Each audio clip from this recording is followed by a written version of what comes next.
Aku masih ingat jelas malam itu, malam ketika semua keputusan burukku dimulai. Bukan karena aku tidak diberi peringatan. Bukan karena tidak ada tanda. Semua sudah ada sejak awal, hanya saja aku memilih untuk mengabaikannya. Mobil yang kutumpangi melaju pelan menyusuri jalan desa yang sepi. Lampu jalan hampir tidak ada. Hanya sorot lampu mobil yang memantul di aspal basah sisa hujan sore tadi. Di kiri kanan, sawah terbentang gelap tanpa suara. Tidak ada jangkrik. Tidak ada kodok. Sunyi yang aneh, seperti sesuatu sedang menahan napas. Jam di dashboard menunjukkan hampir tengah malam. Seharusnya tidak ada orang yang masih terjaga di desa seperti ini. Tapi kenyataannya, ada. Di ujung jalan, aku melihat beberapa rumah dengan lampu menyala redup. Cahaya kuningnya temaram, seperti lilin yang hampir padam. Mobil berhenti di depan sebuah warung kecil yang masih buka. Seorang pria tua duduk sendirian di bangku kayu, menatap kosong ke arah jalan. Aku turun dari mobil dan menghampirinya. Saat aku berdiri tepat di depannya, ia baru mengangkat kepala. Matanya cekung, wajahnya penuh keriput, dan sorot matanya tidak menunjukkan rasa kaget sama sekali, seolah ia sudah tahu aku akan datang. Aku menyapanya dengan sopan dan menyebutkan maksud kedatanganku.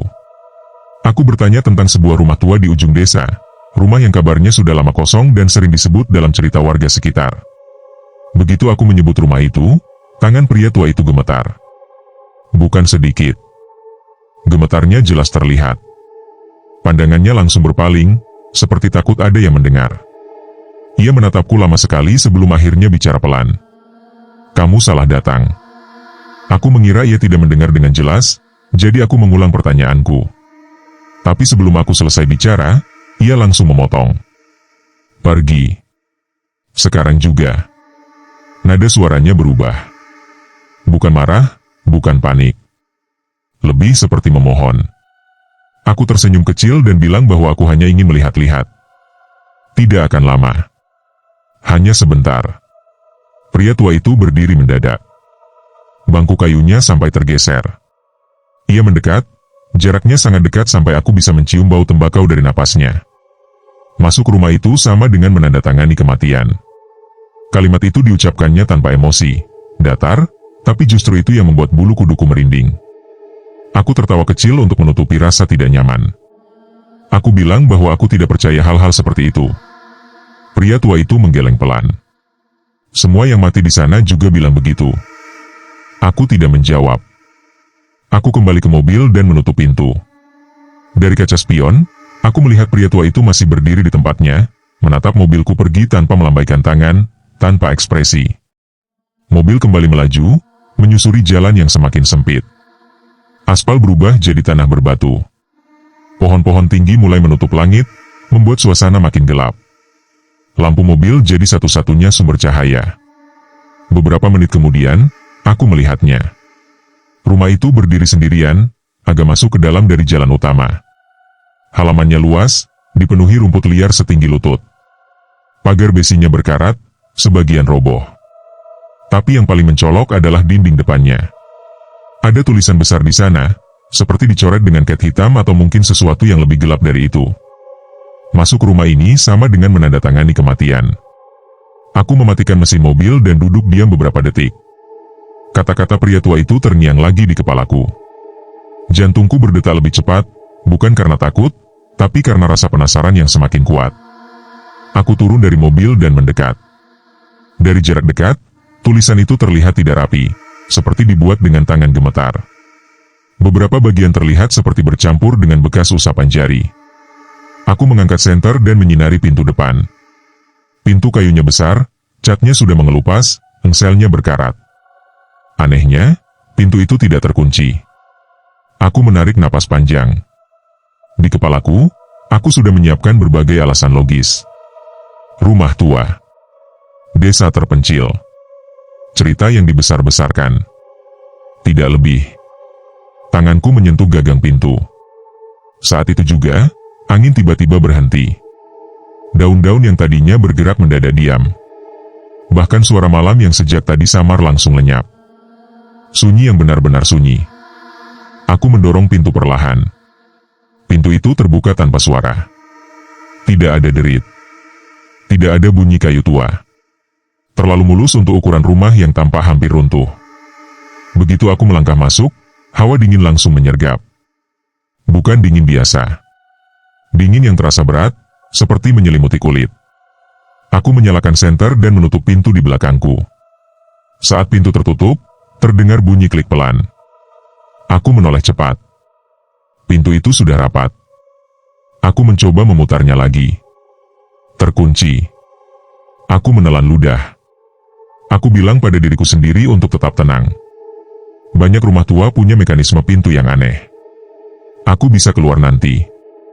Aku melangkah ke dalam ruang tamu. Ruangannya luas, tapi kosong. Tidak ada furnitur. Hanya debu tebal di lantai dan dinding yang penuh noda hitam seperti bekas asap. Bau apek bercampur sesuatu yang sulit dijelaskan, seperti besi berkarat dan tanah basah. Senterku menyapu dinding. Aku melihat sesuatu yang membuat langkahku terhenti. Di dinding sebelah kiri, ada banyak coretan nama. Puluhan. Ratusan mungkin.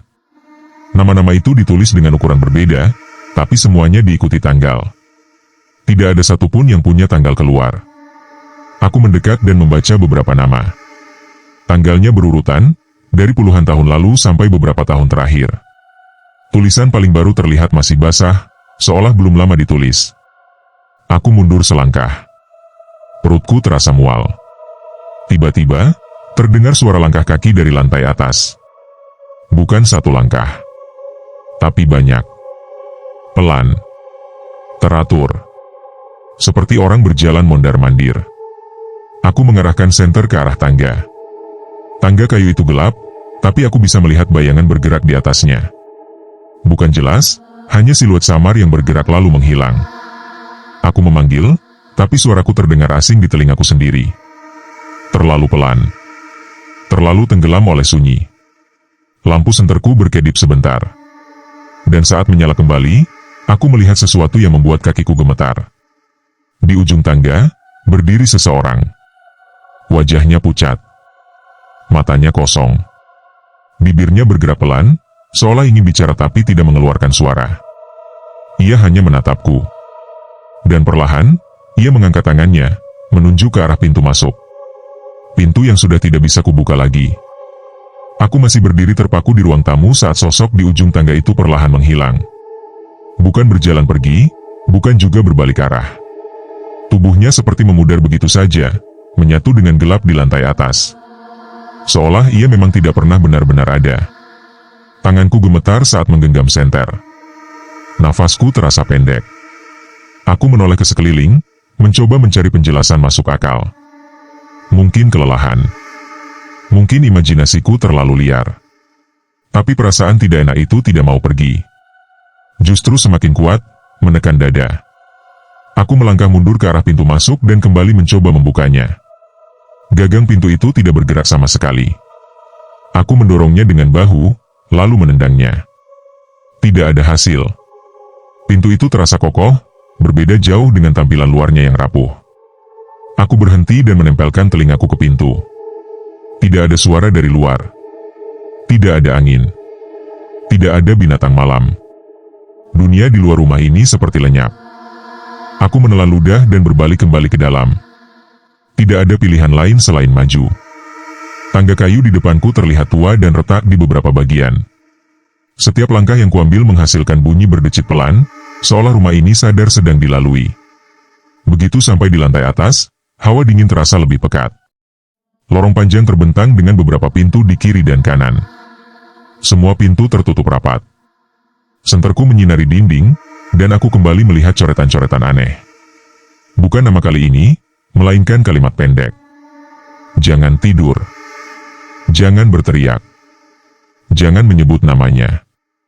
Aku membaca tulisan itu satu persatu. Tulisan tangannya berbeda-beda, seperti ditulis oleh orang yang berbeda. Tapi pesannya sama. Peringatan yang terasa putus asa. Aku mencoba membuka pintu pertama di sebelah kanan. Pintu itu terkunci. Aku mencoba pintu di seberangnya. Terkunci juga. Aku menyusuri lorong, mencoba semua pintu. Hanya satu yang terbuka. Begitu pintu itu kubuka, bau menyengat langsung menghantam hidungku. Bau lembab bercampur sesuatu yang amis. Ruangan itu kecil, seperti kamar tidur. Di tengah ruangan, ada kasur tipis yang sudah robek-robek. Di dinding seberang, ada cermin besar. Aku mendekat ke cermin itu. Pantulanku terlihat aneh. Bukan karena gelap, tapi karena ada keterlambatan kecil dalam gerakanku. Saat aku mengangkat tangan, bayanganku baru mengikutinya beberapa detik kemudian. Aku mundur cepat. Jantungku berdegup keras. Aku menutup pintu kamar itu dan melanjutkan ke ujung lorong. Di sana ada jendela besar. Aku membuka tirainya dan menatap keluar. Yang kulihat membuat napasku tercekat. Di luar jendela bukan halaman rumah. Bukan jalan desa. Yang terlihat hanya ruangan lain. Ruangan yang tampak persis seperti ruang tamu di lantai bawah. Seolah rumah ini berlipat, berulang, dan tidak memiliki batas. Aku menutup tirai itu dengan tangan gemetar. Saat aku berbalik, aku mendengar suara bisikan. Sangat pelan. Hampir seperti angin yang menyentuh telinga. Tapi jelas menyebut namaku. Aku menoleh ke kanan dan kiri. Lorong itu kosong. Bisikan itu terdengar lagi. Kali ini lebih dekat. Seperti tepat di belakangku. Aku berputar cepat, mengarahkan senter ke belakang. Tidak ada siapa-siapa. Tapi rasa dingin di tengkukku terasa nyata, seperti ada hembusan napas. Aku turun kembali ke lantai bawah. Langkah kakiku terasa berat, seperti lantai menarikku agar tidak pergi. Begitu sampai di ruang tamu, aku menyadari sesuatu yang membuatku berhenti. Tulisan di dinding bertambah. Di antara nama-nama lama, kini ada satu nama baru. Namaku. Aku menatap tulisan itu lama sekali. Tulisan itu masih basah, mengkilap terkena cahaya senter. Tanganku gemetar hebat. Aku menyentuhnya. Hangat. Aku mundur dengan napas tersengal. Kepalaku berdenyut. Aku mulai sadar, ini bukan rumah biasa. Dan aku tidak lagi sekadar pengunjung. Tiba-tiba, terdengar suara pintu terbuka. Aku menoleh ke arah sumber suara. Salah satu pintu yang tadinya terkunci di lantai atas kini terbuka perlahan. Dari dalamnya, keluar cahaya redup. Aku ragu untuk mendekat. Tapi rasa penasaran itu lagi-lagi menang. Kakiku melangkah sendiri menuju tangga. Setiap langkah terasa seperti keputusan yang salah, tapi aku tidak bisa berhenti. Aku masuk ke ruangan itu. Ruangan itu lebih besar dari kamar sebelumnya. Di tengahnya ada meja kayu tua dan sebuah buku tebal di atasnya. Buku itu terbuka, seolah menunggu untuk dibaca. Aku mendekat dan membaca halaman yang terbuka. Isinya catatan tangan. Tulisan itu rapi, tapi penuh coretan dan noda. Hari pertama. Aku masuk karena penasaran. Hari kedua. Aku mencoba keluar. Gagal. Hari ketiga. Rumah ini mulai berbicara. Aku membalik halaman dengan jari gemetar. Hari kelima. Kami sadar rumah ini punya aturan. Hari ketujuh. Siapapun yang melanggar, akan diambil lebih dulu. Aku berhenti membaca. Dadaku terasa sesak. Aku membalik halaman lagi. Jangan melawan. Jangan percaya pintu. Jangan percaya cermin. Dan yang paling penting, jangan percaya dirimu sendiri. Aku menutup buku itu cepat-cepat. Kepalaku pusing. Aku merasa seperti sedang diawasi dari segala arah. Aku menoleh ke sudut ruangan. Di sana berdiri beberapa sosok. Mereka tidak mendekat. Tidak menyerang. Mereka hanya berdiri diam, menatapku dengan mata kosong. Wajah mereka penuh luka, tapi ekspresinya bukan marah. Melainkan lelah. Putus asa. Salah satu dari mereka melangkah maju. Ia terlihat paling jelas. Wajahnya seperti pria dewasa, tapi tubuhnya kurus seperti tidak makan berhari-hari. Bibirnya bergerak. Kamu baru masuk. Aku mengangguk pelan, tidak tahu harus berkata apa. Ia tersenyum tipis. Senyum yang membuat dadaku semakin berat. Masih ada waktu untuk menyesal. Tapi sudah tidak ada waktu untuk keluar. Aku mundur selangkah. Sosok itu mengangkat tangannya dan menunjuk ke arah buku di meja. Semua yang masuk ke sini membawa niat. Rumah ini mencium niat itu. Dan rumah ini selalu minta bayaran. Aku ingin bertanya, tapi tiba-tiba lampu senterku mati. Gelap menyelimuti ruangan. Dalam gelap itu, suara-suara mulai terdengar. Tangisan. Tawa pelan. Bisikan yang saling tumpang tindih. Aku menutup telinga, tapi suara itu seperti datang dari dalam kepalaku sendiri. Di tengah kekacauan itu, satu suara terdengar paling jelas. Kamu belum membaca aturan terakhir. Lampu senter menyala kembali dengan sendirinya. Ruangan itu kosong. Tidak ada sosok-sosok tadi. Hanya buku di meja, kini terbuka di halaman terakhir. Aku mendekat perlahan dan membaca satu baris tulisan besar di halaman itu. Yang masuk akan bertahan. Yang bertahan akan berubah. Yang berubah tidak akan pernah keluar. Dan di bawah tulisan itu, ada satu kolom kosong. Kolom tanda tangan. Tanganku terasa dingin. Aku sadar, rumah ini belum selesai denganku. Dan aku baru saja melangkah lebih jauh dari yang seharusnya. Aku menutup buku itu dengan cepat, seolah halaman terakhirnya bisa melompat keluar dan menempel di wajahku. Kolom tanda tangan yang kosong itu terus terbayang di kepalaku. Aku tidak menyentuhnya. Belum. Tapi perasaan bahwa rumah ini sedang menunggu membuat dadaku sesak. Aku melangkah mundur dari meja kayu itu. Saat kakiku menyentuh lantai, terdengar bunyi ketukan pelan dari dinding. Sekali. Dua kali. Teratur, seperti sandi. Aku menoleh ke segala arah. Ruangan itu kembali terlihat seperti biasa. Tidak ada sosok. Tidak ada cahaya aneh. Tapi ketukan itu masih terdengar. Tok. Tok. Tok. Aku mengikuti sumber suaranya sampai ke dinding belakang. Di sana, aku melihat bekas pintu yang sudah tertutup papan. Papan-papannya dipaku kasar, tapi tampak lebih baru dibanding bagian rumah lainnya. Seolah pintu itu sengaja disembunyikan. Ketukan berhenti. Sebagai gantinya, terdengar suara napas. Pelan. Berat. Tepat di balik papan itu. Aku mundur selangkah. Jantungku berdetak keras. Aku memanggil, suaraku nyaris tidak keluar. Tidak ada jawaban. Hanya napas itu, lalu berubah menjadi bisikan. Ia menyebut namaku dengan sangat jelas. Aku menutup telinga, tapi suara itu tidak melemah. Justru semakin dekat. Seperti bukan berasal dari luar, melainkan dari dalam kepalaku sendiri. Aku berteriak dan berlari keluar ruangan, menuruni tangga dengan langkah terburu-buru. Begitu sampai di ruang tamu, aku berhenti mendadak. Ruangan itu berubah. Dinding yang tadi penuh coretan nama kini bersih. Lantai yang berdebu tampak rapi. Bahkan ada sofa tua di sudut ruangan. Lampu gantung menyala redup di langit-langit, memancarkan cahaya kuning yang hangat.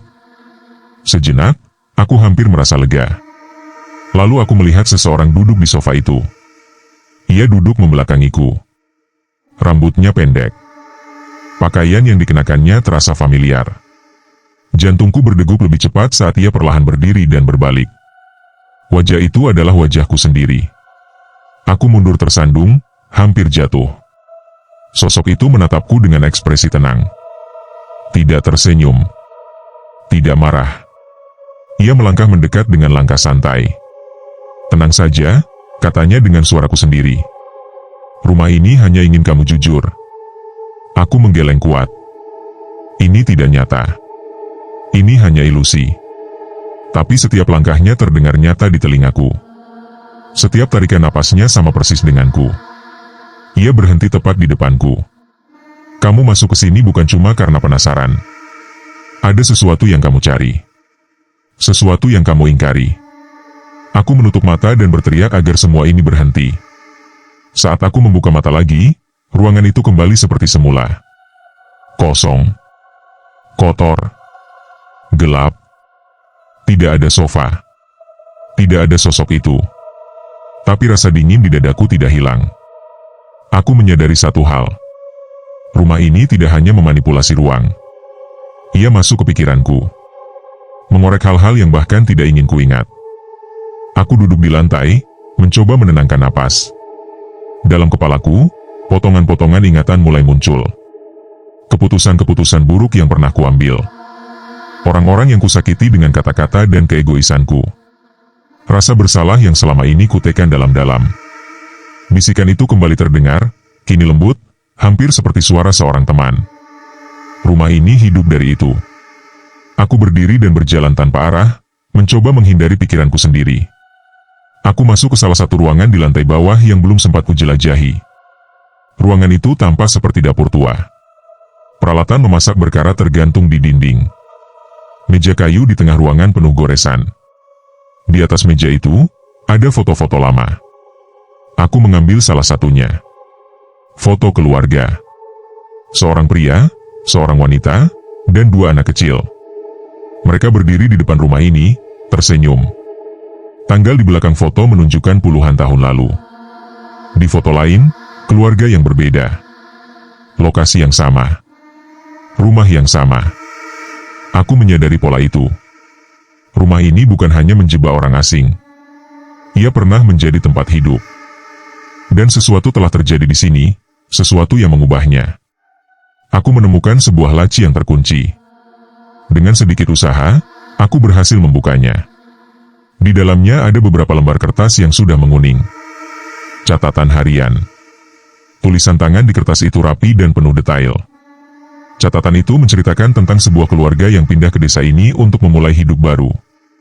Mereka menemukan rumah ini dan merasa beruntung mendapatkannya dengan harga murah. Awalnya, semuanya terasa normal. Bahkan menyenangkan. Lalu rumah itu mulai menunjukkan wajah aslinya. Anak-anak mereka mulai berbicara sendiri. Istri sang penulis sering menangis tanpa sebab. Sang suami mulai mendengar suara-suara di malam hari. Catatan terakhir ditulis dengan tinta yang berantakan. Rumah ini minta satu dari kami. Aku menelan ludah. Aku mengerti sekarang. Rumah ini tidak memilih secara acak. Ia mengikat orang-orang yang masuk, membaca isi hati mereka, lalu memelintirnya perlahan. Tiba-tiba, terdengar suara benda jatuh dari lantai atas. Disusul teriakan singkat. Aku terlonjak berdiri. Suara itu terasa nyata. Terlalu nyata untuk diabaikan. Aku berlari menuju tangga. Di tengah anak tangga, aku melihat sesuatu yang membuatku berhenti. Jejak kaki.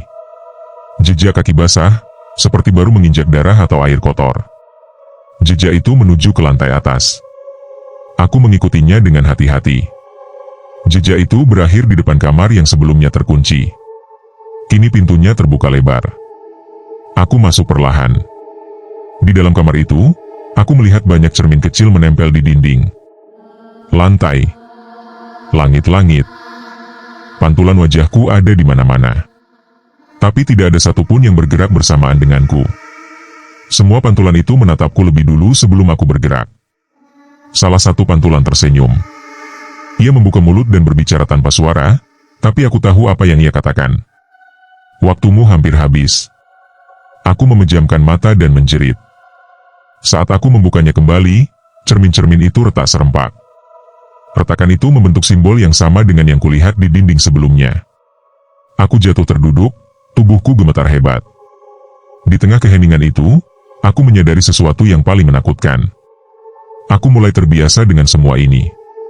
Rasa takut itu masih ada, tapi tidak lagi membuatku ingin lari. Sebagian diriku mulai menerima keberadaan rumah ini. Dan itu, entah kenapa, terasa jauh lebih berbahaya. Dari kejauhan, terdengar suara lonceng berdentang pelan. Sekali. Dua kali. Seperti penanda waktu. Aku tidak tahu waktu apa yang ditandai. Tapi aku tahu satu hal. Rumah ini sedang menghitung mundur. Dentang lonceng itu masih terngiang di telingaku meski suaranya sudah lama hilang. Aku tidak tahu lonceng apa, tidak tahu dari mana asalnya, tapi tubuhku merespon seolah aku baru saja diberi batas waktu. Nafasku menjadi tidak teratur. Tanganku dingin. Kakiku terasa lemas saat aku berdiri dari lantai kamar penuh cermin itu. Retakan pada cermin-cermin tidak menghilang. Justru semakin jelas. Setiap retakan membentuk garis-garis yang terlihat seperti urat nadi. Seolah rumah ini bernapas melalui dinding dan benda-benda di dalamnya. Aku keluar dari kamar itu dengan langkah pelan. Lorong lantai atas kini terasa lebih sempit. Dindingnya seperti mendekat. Lampu yang sebelumnya mati kini menyala satu persatu saat aku melangkah, lalu mati kembali setelah aku lewat. Rumah ini benar-benar memperhatikanku. Aku mencoba mengingat jam terakhir kali aku melihat jam tanganku. Rasanya sudah lama sekali. Saat aku menoleh ke pergelangan tangan, jam itu masih ada, tapi jarumnya diam. Tidak rusak. Tidak mati. Hanya berhenti, seolah waktu di sini memang tidak diizinkan berjalan normal. Aku turun ke lantai bawah dengan perasaan waspada. Setiap anak tangga terasa berbeda. Ada yang empuk seperti menginjak tanah basah. Ada yang keras seperti batu. Saat kakiku menyentuh lantai ruang tamu, aku mencium bau yang lebih kuat dari sebelumnya. Bau darah. Aku menutup hidung dengan lengan, tapi bau itu tidak berkurang. Justru terasa semakin dalam, seperti berasal dari dalam tubuhku sendiri. Aku menoleh ke arah dinding penuh nama. Tulisan-tulisan itu kembali muncul. Nama-nama lama. Tanggal-tanggal lama. Tapi kini ada sesuatu yang baru. Di samping namaku, muncul satu garis kecil, seperti tanda awal. Seolah prosesnya sudah dimulai. Aku berteriak marah, bukan pada rumah, tapi pada diriku sendiri. Kenapa aku masuk? Kenapa aku tidak pergi sejak awal?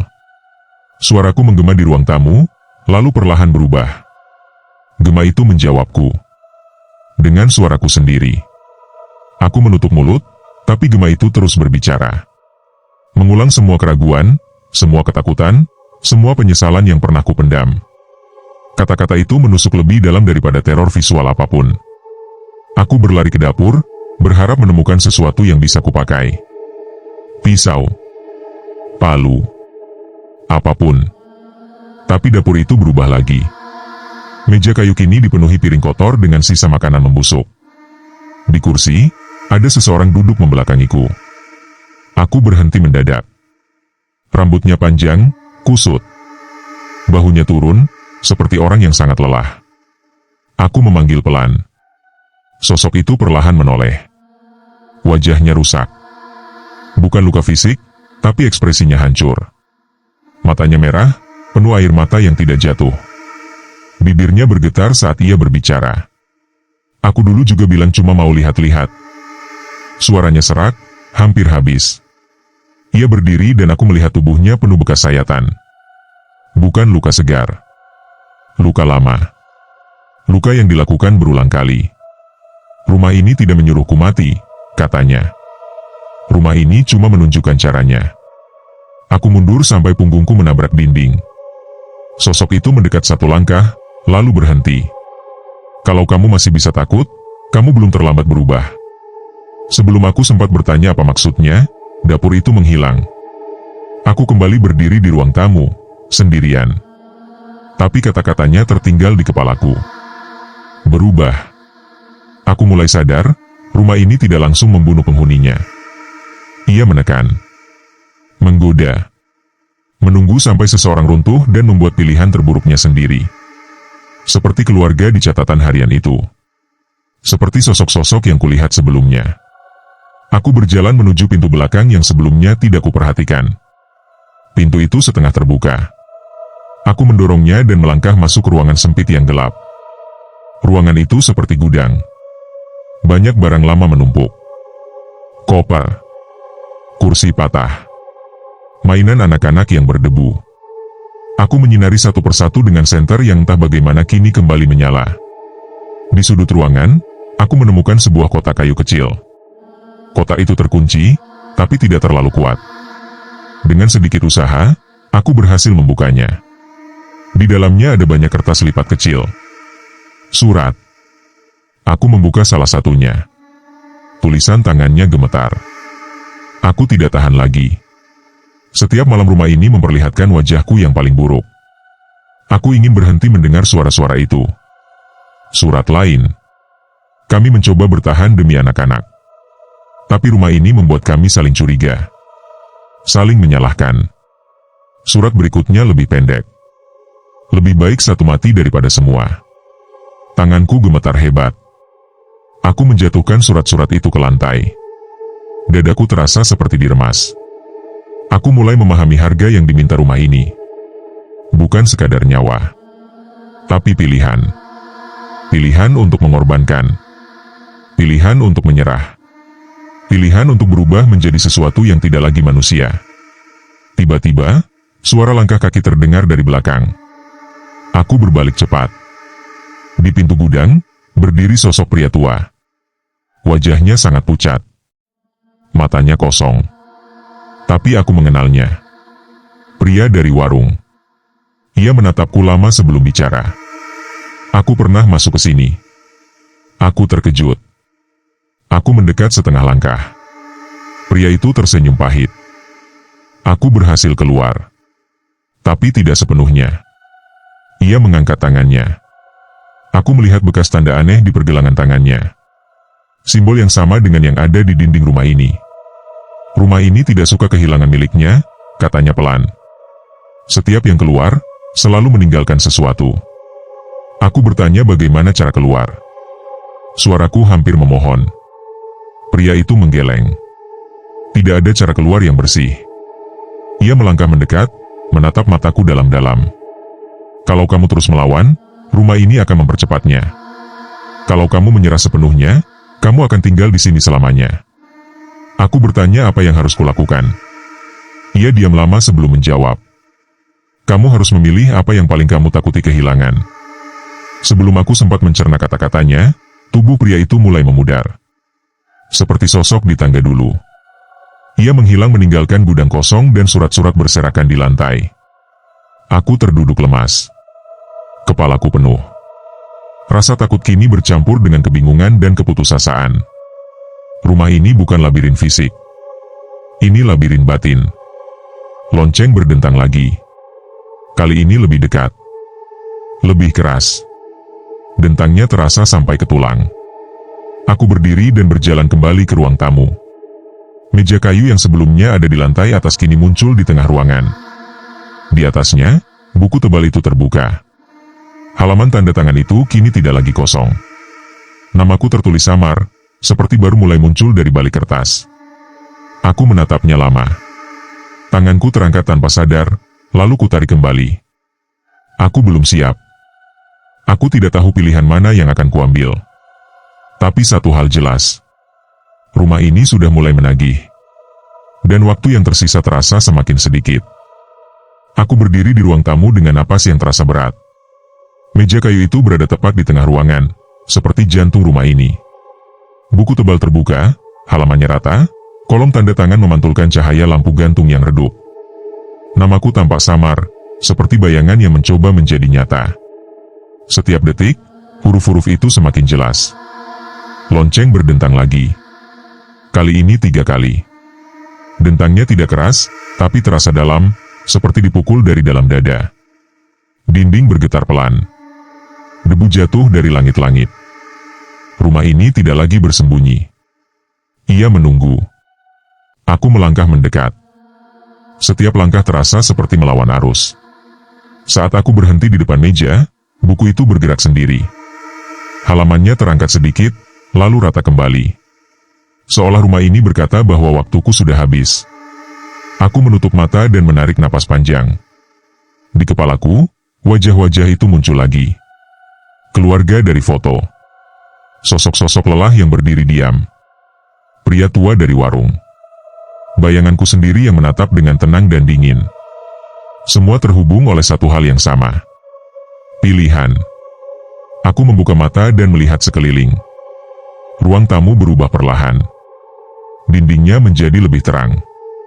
Coretan nama menghilang. Bau darah memudar. Untuk pertama kalinya sejak aku masuk, rumah ini terlihat hampir normal.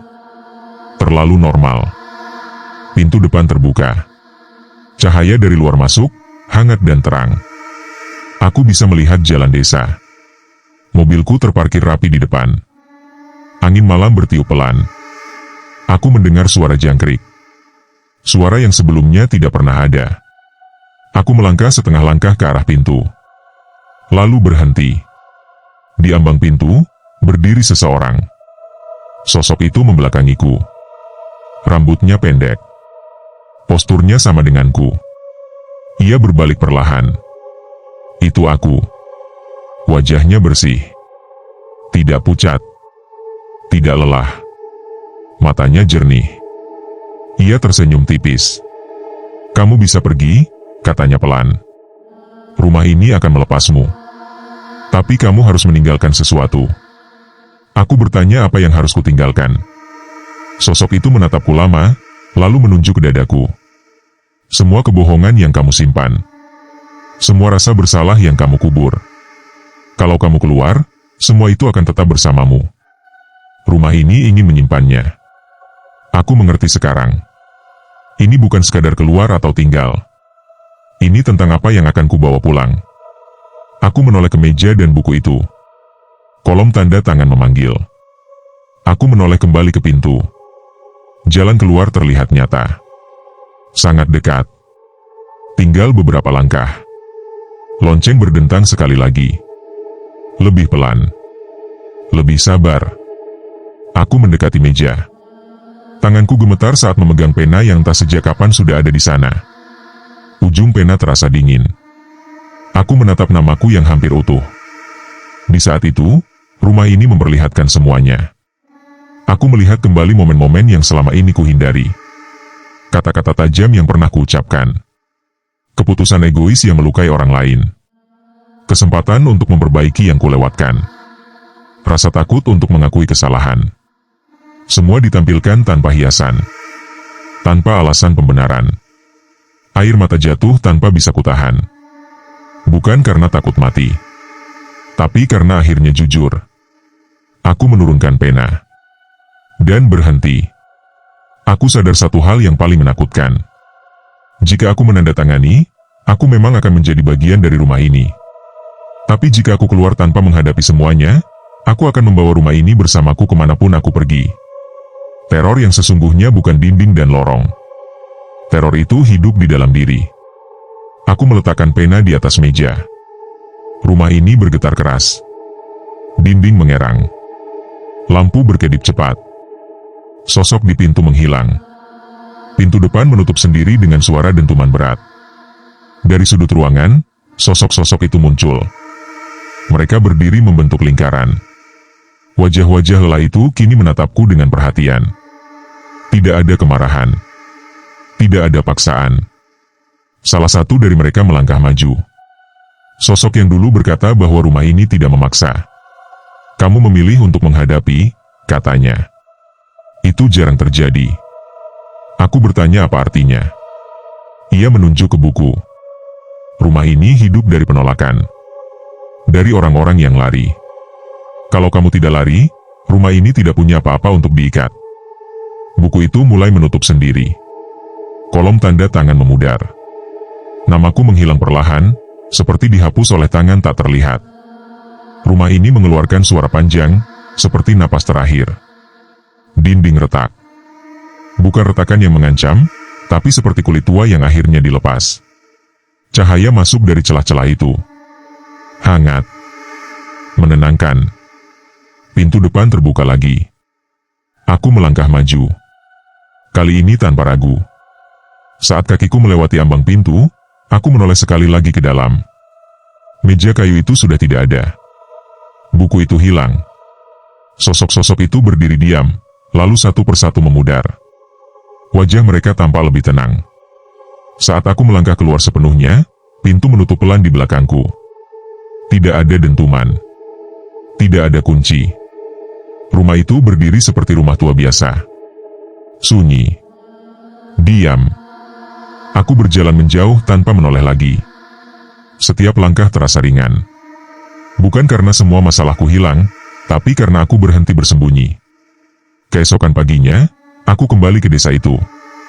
Rumah itu masih ada. Tapi tulisan di dinding depannya menghilang. Tidak ada peringatan.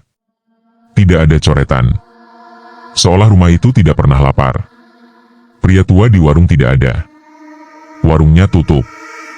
Warga desa berkata ia sudah lama pergi. Tidak ada yang tahu kemana. Aku meninggalkan desa itu dengan perasaan campur aduk. Takut.